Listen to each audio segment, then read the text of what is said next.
आदाब, मैं हूं शादाब। आप ये वीडियो देखिए। 3 दिन 3 एयरपोर्ट 3 हादसा। पहली तस्वीर देखिए। 28 जून 2024 दिल्ली इंटरनेशनल एयरपोर्ट के टर्मिनल 1 के डिपार्चर एरिया की छत बारिश के दौरान ढह गई। एक कैब ड्राइवर की जिंदगी का सफर वहीं खत्म हो गया। करीब 8 लोग घायल हुए। हादसे से 3.5 महीने पहले 10 मार्च 2024 को इसी एयरपोर्ट के एक हिस्से का पीएम मोदी ने उद्घाटन किया था। अब बीजेपी वाले कह रहे हैं कि जो हिस्सा गिरा है वो 2009 में कांग्रेस की सरकार के दौरान बना था। बात सही है, लेकिन अगर यही लॉजिक है तो सवाल यह है कि 2009 में aviation minister NCP leader Praful Patel थे, जो कि अब महाराष्ट्र में बीजेपी की सरकार में ही मंत्री हैं।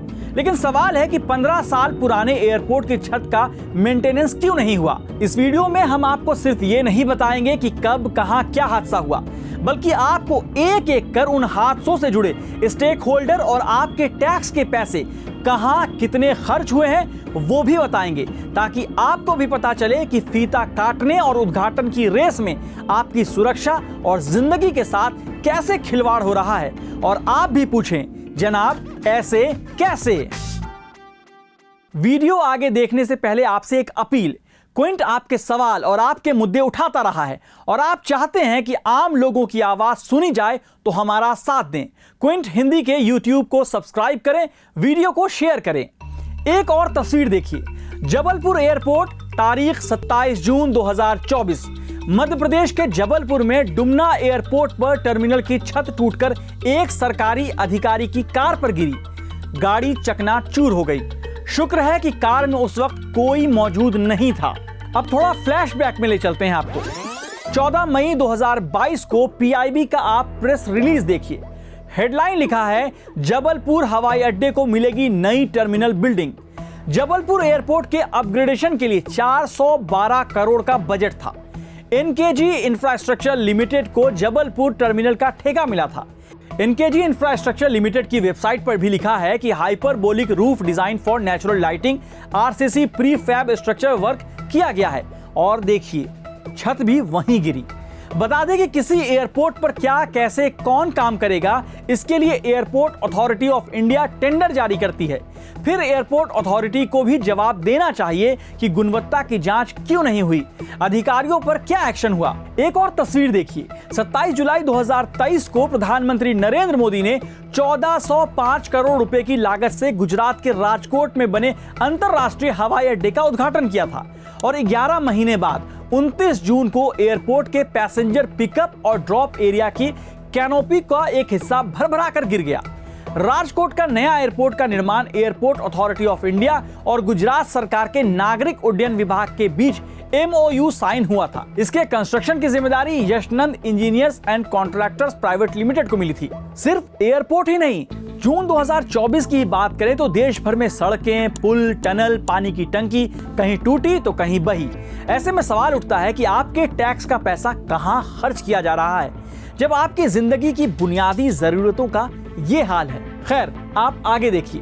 Pragati Maidan integrated transit corridor परियोजना यानी प्रगति मैदान टनल को 920 करोड़ रुपए से अधिक की लागत से बनाया गया।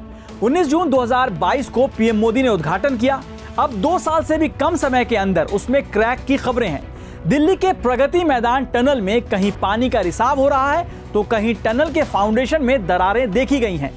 पीआईबी पर लिखे सरकारी प्रेस रिलीज में लिखा है कि ये सुरंग स्मार्ट फायर प्रबंधन, आधुनिक वेंटिलेशन और स्वचालित जल निकासी जैसी सुविधाओं से लैस है।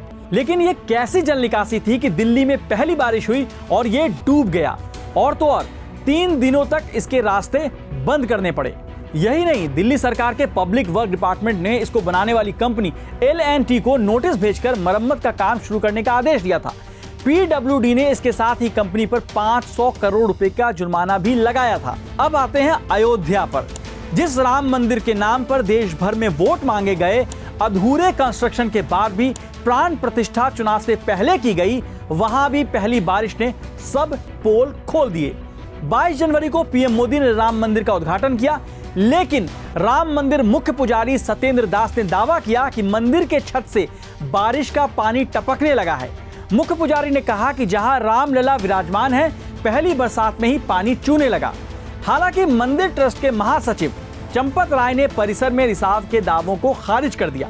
वहीं दूसरी ओर बारिश का पानी अयोध्या में बनी नई सड़कों पर भी भर गया। रामपथ कहे जाने वाली सड़क में गड्ढे हो गए।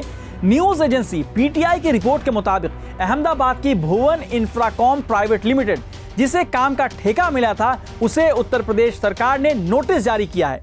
साथ ही निर्माण कार्य में लापरवाही के लिए 6 अधिकारियों को सस्पेंड किया गया। आप एक और हादसे की कहानी देखिए। 30 जून 2024 को उत्तर प्रदेश के मथुरा में 2.5 लाख लीटर की पानी की टंकी गिर गई। जी हां, पानी की टंकी पूरी गिर गई, जिसकी वजह से 2 लोगों की मौत हो गई, 12 से ज्यादा लोग घायल हुए।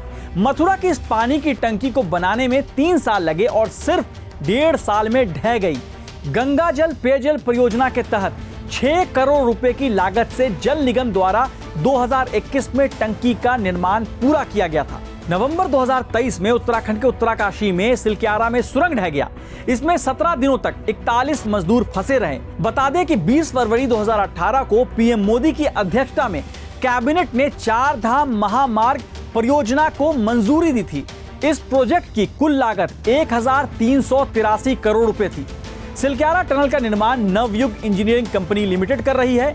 ये वही कंपनी है जिसने बीजेपी को 3 साल में 55 करोड़ रुपए का चुनावी चंदा दिया था।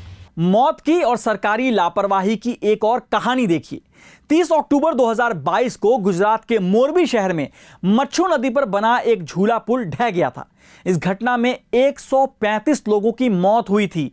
गुजरात की ओरेवा ग्रुप को मोरबी के सस्पेंशन ब्रिज के रेनोवेट और रिपेयरिंग की जिम्मेदारी दी गई थी। यह लिस्ट बहुत लंबी है, लेकिन क्या सरकारों को इन हादसों से लोगों की मौत से फर्क पड़ता है? और तो और यह सब उस देश में है जो आपदा प्रतिरोधी बुनियादी ढांचे के लिए वैश्विक गठबंधन का प्रमुख है। क्या किसी की जिम्मेदारी तय नहीं होनी चाहिए?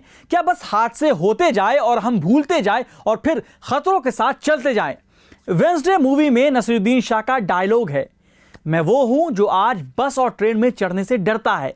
मैं वो हूं जो काम पे जाता है तो उसकी बीवी को लगता है जंग पे जा रहा है, पता नहीं लौटेगा या नहीं। यही देश के लोग भी सोच रहे हैं। इसलिए हम सब पूछ रहे हैं, जनाब ऐसे कैसे?